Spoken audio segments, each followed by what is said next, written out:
खूपदा बिझनेस ओनर्सला असं वाटतं की बिझनेस अकाउंटिंग सिस्टम डेव्हलप करून देणं म्हणजे नक्की काय.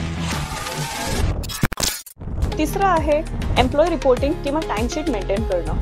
Basically timesheet he concept IT इंडस्ट्रीमध्ये चालतीये, पण आपण आपल्याच बिझनेसमध्ये जर ही इम्प्लिमेंट केली तर आपला एम्प्लॉई हा कशा पद्धतीने काम करतोय आणि कुठल्या कामासाठी किती वेळ अलोकेट करतोय हे आपल्या नजरेत राहील आणि पुढच्या येणाऱ्या स्टाफसाठी ते एक बेंचमार्क राहील. नंबर 4 वर आहे टीम लिडरशिप आणि डेलिगेशन.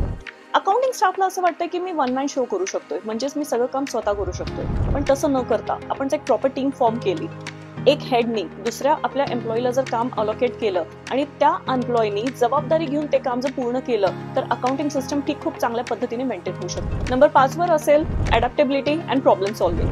बेसिकली काय होतंय की अकाउंटिंग सिस्टम ही खूप इंडस्ट्रीमध्ये मॅन्युअली मेंटेन केली जाते किंवा एक्सेलवरती मेंटेन केली जाते, पण आपण जर लेटेस्ट येणाऱ्या टेक्नॉलॉजीला अडॅप्ट केलं किंवा आपण प्रोएक्टिव्ह प्लॅनिंग केलं किंवा आपण प्रोएक्टिव्ह राहिलो लर्निंगमध्ये, तर ही प्रोसेस आपलं बिझनेस ऑटोमायझेशन मोडला नेण्यासाठी किंवा नवी टेक्नॉलॉजी अडॉप्ट करण्यासाठी मदत करेल.